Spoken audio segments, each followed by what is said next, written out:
За гишүүдтэй олон улсын гэр бүлийн өдрийн мэндийг төвшүүлье. Асуултаа бас үүнээс эхлэе. 2024 оны статистикаас харахад Монгол улсад өдөр бүр ер нь 12 гэр бүлээ цуслуулсан ийм мэдээлэл байгаа. За үүнийг бас сануулъя. За 40 орчим хувь нь бол 10 хүртэлх жил болж байгаа залуу гэр бүлийн бас асуудлууд бас байна. Тэгэхээр 2026 оны хөгжлийн төлөвлөгөөнд залуу гэр бүлийг дэмжих ялангуяа одоо орон нутагт байгаа залуучууд за мөн одоо бас энэ залуу малчтын гэр бүлийн болон энэ нийгмийн асуудалтай холбогдлолтой ямар асуудлуудыг тусгаж байна гэсэн энэ асуултаас эхэлье гэж бодож байна. За ерөнхий агуулгаараа бид хилцэх хэсэг асуудлыг ярьж байгаа. Энэ утгаараа ер нь Монгол улсын засгийн газар хүн амын дийлэн хэсэг болсон энэ залуучуудынхаа төлөө байгаа юу гэдэг энэ одоо асуултыг би бас одоо асууя. Залуучууд маш хэрсүүгээр удаа дараа өөрсдийнхөө санаа бодлыг илэрхийлээд маш идэвхтэй нийгмийн хувьд бол идэвхтэй одоо ингээ байсаар байгаа.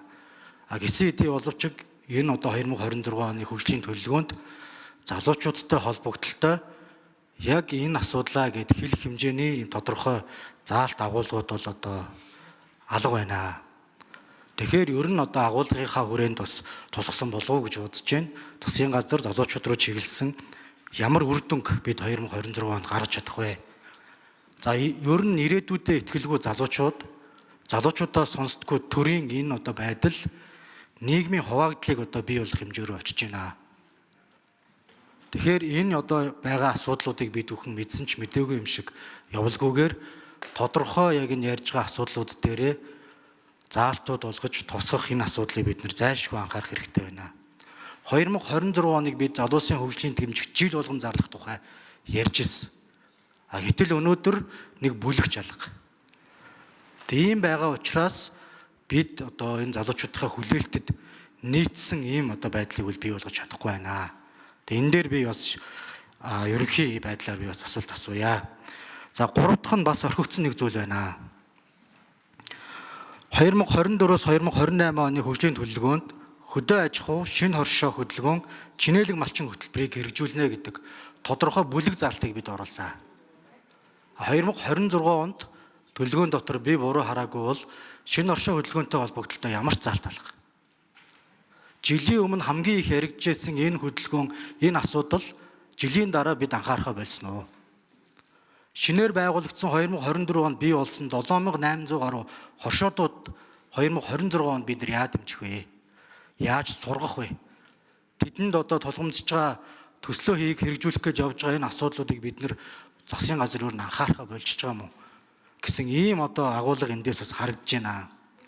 Төлөвлөгөөнд огт тусаагүй малын эзэн, үйлдвэрийн эзэн гэдэг энэ шинэ агуулга хаанаас яагаад гараад ирвэ? Тэгээ туссан ажлаа бид нар тусахгүй мөртлөө шинээр ийм өөр агуулгуудыг ингээд орж ирдэг тогтворгүй ийм одоо байдалтай бас байгаа энэ алдаануудаа засах боломж өгөхөнд бас байна уу? Утааны ажлын хэсэгт бас миний бие ажилласан юм аа. Эрчим хүчний сайд маань бас энэ тал дээр эсрэгээрээ бид нар яндангаа буулгасан айлуудаа хохироосон асуудлыг 2025 онд бид нар гаргасан. 2026 онд энийг давтах уу? Энэ эрчим хүчний хөнгөлөлт гэр хорооллын нөөц төлөхгүй байгаа айлуудыг дэмжих чиглэл рүү явах заалт агуулга энэ дотор тодорхой туссан зүйлүүд байгаа юу гэсэн асуултуудыг би бас асууя. За их хамгаалсан сайд гэр бүл хөдөлмөрийн хамгааллын сайд их хамгаалалтанд төрүүлж хариулъя. За хан үлэг гүшүүндээ баярлалаа. Өнөөдөр бас дэлхийн нийтээр гэр бүлийн өдөр гэж томгоснаас хойш 31 дахь жилийг үдэж байгаа. 32 дахь жилийг өгтөж байгаа. Тэгээд өнөөдөр Монгол улсын хэмжээнд бас үндэсний гэр бүлийн одоо өдөр болгож ингээд орон дээр бас юм тэмдэглэж байгаа өдөр. Тэгээд нийт Монгол улсынхаа бүх гэр бүлийн гишүүдэд бас гэр бүлийн баярын мэндийг бас хүргье. За ингээд шинэ засгийн газрын бүтэц бүрэлдэхүүн дээр одоо хуучин хөдөлмөр нийгмийн хамгааллын яамыг одоо гэр бүлийн яам болгож за хөдөлмөрийн бодлогын өмнө нийгмийн хамгааллын бодлогын өмнө бол гэр бүлийн бодлого байна. Гэр бүл суурилсан нийгмийн хамгааллын үндэсний тогтолцоог одоо бий болгох одоо энэ том бодлогын хийх юм яамыг одоо эмхлэн зохион байгуулсан байгаа. За энэ хүрээндээ яг 2026 оны одоо төлөвлөгөөн дээр гэр бүлийн гишүүдийн одоо хэрэгцээ шаардлагад нийцсэн нийгмийн үйлчилгээ сайжирсан байна гэж байгаа. Тэгэхээр нийгмийн үйлчилгээ сайжирсан байна гэдэг одоо бид нар юугаар хэмжих вэ гэдэг хэмжүүр шалгуур үзүүлэлтүүд зорилттой төвшин бас тодорхой байх ёстой. Тэгэхээр 25 онд одоо бидний хаврын чуулганд одоо 2 хуулиа өргөн барих гэж байна. Нэгдүгээрт нь гэр бүлийн тухай хууль, за хоёрдугаарт нь гэр бүлийг дэмжих тухай хууль. Тэгэхээр та сая бас өөрөө дурдлаа. Өнөөдөр Монгол улсад бол одоо 986 мянган өрх гэр бүл байна. За үүнээс одоо жил бүхэн 17,800 гэр бүл шинэ залуучууд одоо бүртгүүлдэг, гэрэлтэй бүртгүүлдэг. Гэтэл одоо 5-8 жилийн дотор энэ гэрэлтэй бүртгүүлсэн одоо энэ 17 мянган залуучуудын чинь 4,200 бол гэр бүлээ цуцлуулад байна. Үндсэндээ бол 4 гэр бүлийн нэг нь одоо цуцлагдаж байна гэсэн үг. Яг юунаас болоод байгаа юм бэ гэдэг шалтгаануудыг одоо бас тодруулсан. Бид нар одоо үндэсний хэмжээнд одоо Монгол гэр бүлийн одоо судалгаа хийсэн. Одоо удахгүй бас улсын хурал дээр байнгын орон дээр бас танилцуулъя гэж бодож байна. Хэд хэдэн суурь асуудлууд байгаа. Мэдээж гэр бүлийн орлогын асуудал, хөдөлмөр эрхлэлтийн асуудал, за мөн орон сууцны асуудал. Тэ одоо хүүхдийн сургууль, боловсрол, гэр бүлийн боловсрол, за эрүүл мэндийн хүртээмжийн асуудал, за гэр бүлийн одоо энэ амьдрах орчны асуудлууд гэдэг хэд хэдэн суурь одоо асуудлууд байгаа. Нэг өдөр гоё өргөс авсан юм шиг болчихгүй хууль батлагдсанаар. Тэгэхээр энэ гэр бүлийг дэмжих тухай хуулийн хүрээнд одоо бид нэр яг энэ Монгол гэр бүлийн өмнө толгомдоод байгаа асуудлуудыг бид нэр их онцлогтойгоор авъя. Яг одоо та маш зөв эмзэг сэдвийг хөндөж ярьж байгаа энэ залуу малчин гэр бүлийн өмнө толгомдож байгаа асуудлуудыг одоо яаж шийдэх вэ? Энийг яаж одоо бид нар дэмжих вэ? Яавал одоо хөдөө залуучууд маань одоо тогтоос сурчлалтаа аж төрж амьдрах уу? Байнга орлоготой байх уу? Стандарт хангалтсан амны орон сууцуудаар яаж хангагдах вэ? Эрүүл мэндийнх нь одоо үйлчилгээ хүртээмжийг бид нар яаж шин төвшөнд гаргах вэ? Нийгмийн хамгаалал ирээдүйд одоо тэтгэвэр гаргахад нь нийгмийн одоо энэ хамгааллын асуудлуудыг яаж шийдэх вэ гэдэг ингээд зохицоор нь шийдэх асуудал. Инх амгалан сайд нэмж хариулах уу?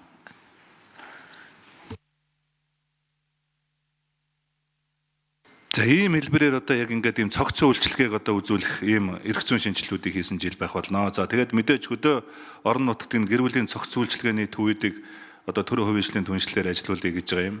За энэ бол шинээр одоо байшин барилга барина гэсэн үг биш.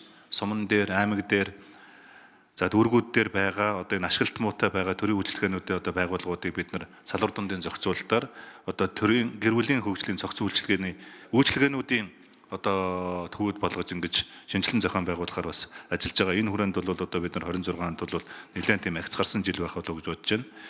Өнгөрсөн 9 сарын 1-ээс бид нар ямар ч байсан 330 сум 170 хороондоо одоо хүүхэд хамгаалал гэр бүл хариуцсан нийгмийн ажилтнтай болсон. Энэ бол одоо үндэсний тогтолцоог бэхжүүлэхэд бол одоо маш чухал ийм одоо дэд үтц хүний нөөцийн сайн дэд үтцтэй болсон. Энэ чиглэлүүд нэлээд агц дэвшил гарах болов гэсэн юм бодолтой байна. Залуучуудын бодлогыг бол номын сайд одоо хариулах байгаа. За номын сайд залуучуудын асуултад нэмж хариулъя. За агуулга гишүүндээ баярлалаа. Агуулга гишүүн бол маш чухал сэдвийг хөндөж байна. Энэ дээр яг одоо үнэхээр байхгүй болсон. Энэ бол бодиттой зүйл. Соёлын яамны залуучдын яамны зүгээс бол бид нар санал эдийн засгийн хөгжлийн яамд засгийн газрын үйл ажиллагааны төлөвлөгөөнд орсон хэлбэрээр нь хургуулсан.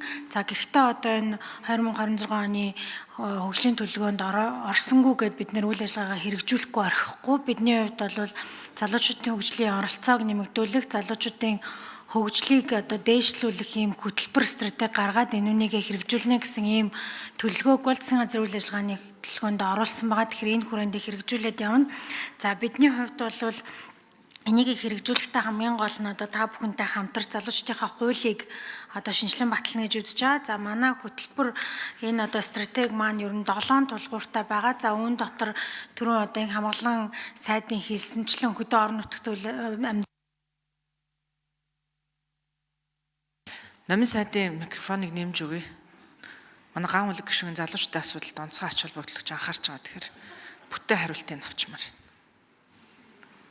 За ингээд хөдөө орон нутагт ажиллаж амьдарч байгаа малчин залуучуудын хөгжлийг яах вэ? Өөрийнхөө одоо маллангаа яаж сурч боловсрох боломжийг олох вэ? Яаж одоо бизнес эрхлэх вэ? За дээрэс нь одоо орон нутагт амьдарч байгаа залуучуудыг бизнес эрхлэх боломжийг яаж нэмэгдүүлэх вэ? Мөн үүнээс гадна одоо нийт залуучуудын 6 орчим хувь нь гадаадад амьдарч байгаа буцаж яаж эдгээр залуучуудыг Монголдо авчирч болсон хүчний нэмэгдүүлэх үү гэх мэтчлэн эдгээр залуучуудад чиглэсэн боловсрал, эрүүл мэнд, хөдөлмөр эрхлэлт, орон сууцчлалтын бодлого хөтөлбөр дээрээс нь одоо стратегид гарсан. Энийгээ бид нар одоо 26 онд суусан байсан ч байхгүй байсан ч хамаагүй хэрэгжүүлээд Засгийн газрын үйл ажиллагааны хөтөлбөрийн хүрээнд хийгээд явнаа. Тэгээ энүүнийг бол дагаан авлага гишүүнтэй хамтраад хийхэд бэлэн байгаа. За яг энэ хүү хөтөлбөрийн хүрээнд бол хөгжлийн төлөвлөгөөний хүрээнд бол одоо орон сууцчлах хөтөлбөр маань бол орсон байгаа. Энэ дээр миний түрээсийн орон сууц, миний одоо анхны орон сууц гэдэг эдгээр ажлууд. За хөдөлмөрийн хамгааллын яамтай хамтарч хэрэгжүүлнэ гэж байна. За ган үйл гишүүн нэмж тодруулъя гэсэн байна. За шинэ оршин хөдөлгөөнтэй холбогдлолтой асуултанд бас хариулт авъя. Тэг яг тодорхой зүйлийг хүсэж байгаа юм л да залуучтай үед. Тэгээд байгаа асуудлуудын тодорхойлоод илүү уялдаа холбоотой ажиллах чиглэл дээр ер нь арай нэг ахис дэвшилт гараасай л гэдэг ийм талаас нь бас саналаа хэлээд байгаа маа. Тэгэхгүй ингээ хоёр талд ингээ гарчаад аль нь альныгаа ойлгодгүй нэг юм нийгмийн хуваагдал руу явах тусам энэ одоо бас тодорхой одоо сөрөг үр дагаврууд бол гарнаа. Шинэ 30 жилийг бас тогтвортой байгаасай гэж хүсэж байгаа. Илүү одоо нийгмийн бас олон улсын бүлгээ сонсдог, ойлгодог ийм одоо бас тогтолцоо байгаасай гэдэг агуулгын хүрээнд яриад байгаа маа. Тэгээ соёлын яамнаас оруулсан саналуудыг 7-8 саналуудыг бол өгсөн юм шиг байна. Түүнээс нэг л санал нь орсон байгаа залуучуудын асуудлаар. Тэгээ яагаад хасагдсан бэ гэдэг чиглэлээр эдийн засгийн хөгжлийн яамнаас нэмэлт тодруулга авъя. За шинэ оршин тухай бүр дурдхай болж байгаа асуудал дээр үнэхээр одоо яг бодиттой хариулт авахыг хүсэж байна. За шинэ оршины асуудлаар энэхээр сайд хариулах уу?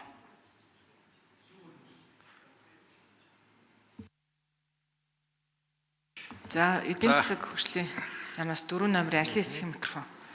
Шинэ оршины асуудлыг үндэсний хороо тусдаа байгуулагдсан Монгол улсын шадар сайд амар сайхан хариуцж өдөрлөг зохион байгуулалт бодлогыг хариуцж байгаа. Ийм төгсгөлтэй байгаа ш. Тэгэхээр шадар сайд ажлын албанаас хариулах нь зүйтэй хаа гэж бодлоо. За 4 номерын ажлын хэсгийн микрофон. Эдийн засгийн хөгжлийн яам Эрдэнэт энэ засгийн газрын үйл ажиллагааны хөтөлбөр 24-өөс 28-нд тусгагдсан төсөл арга хэмжээ ажлууд бол хийгдэнэ. Энэ улсын хөгжлийн жилийн төлөвлөгөөнд тусгаагүй гэдэг нь хийхгүй гэсэн үг биш. Зарим нэг урсгал зардлаар тодорхой төсвийн эрхэлсэн захирагч нар өөрсдөө шийдэж болох ажлууд нь энэ дээр орхигдсон оруулаагүй тал бий. Гэвч энэ нь бол одоо юу гэдгийг хийгдэхгүй гэсэн ажил биш. Энэ үргэлжлэх ажлууд нь үргэлжлээд явах юм аа.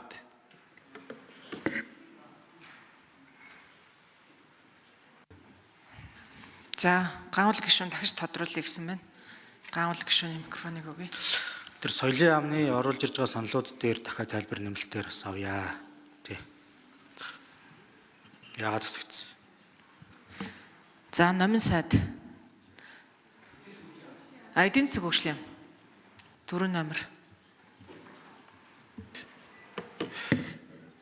Тэгээ соёлын яамны ажлууд дээр зарим ажлууд нь бол нөгөө урсгал зардлаар хийгдэж болох эсвэл үргэлжлээд өөр их усөрчүүд үргэлжлээд хийгдэж болох ажлууд байсан учраас мөн бас нөгөө түрүүний ярьсан шалгуур болон бусад агуулгын хүрээнд ороогүй. Гэхдээ энэ нь бол бас хийгдэхгүй гэсэн ажил биш. Энэ ач холбогдол өгөхгүй байгаа гэсэн үг бас биш. Бид нэр одоо яг юу гэдгийг ажлын хэсгийн хүрээнд зарим нэгэн тухайлсан одоо энэ ажлуудыг нэмэлт саналаар одоо ингээд бас таны хэлсний дагуу оруулах бас боломжтой байгаа тий. Номин сайд нэмж хариулъя. Ган авлага гишүүний санаа тавьж байгаа дээр маш их баярлж байгаа. Одоо бид нар нийт хүн амынхаа талаас дэш бараг хувьд хөргөж гарч байгаа залуучдын асуудлыг бол бид нар заавал одоо энэ хөгжлийн төлөвлөгөөнд оруулж явж явах хэрэгтэй. Тэгээ хамтдаа хамтраад бид нар бас та бүхэнтэй хамтарч ажиллана. Тэгээд дараагийн жил боловсролын жил болоод зарлаж байгаа. Энэ нь одоо залуучуудын асуудал орхигдож байгаа гэсэн зүйл бас биш ээ. Бид нар боловсролын жилээр харин дамжуулж илүү одоо залуучдын асуудал дээр анхаарч байгаа гэдгийг бас түрүүн хэлэхээ марцсан байгаа учраас хэллээ. Тэгээ түрүүн бас эдийн засгийн яамтай адилхан бид нар энэ хөгжлийн төлөвлөгөөнд ороогүй байсан ч үйл ажиллагааны төлөвлөгөөнд хөтөлбөрт орсон учраас ажлаа бол хэрэгжүүлээд аваад явнаа. Улсын хурлын гишүүн Цэндийн Сандагчир.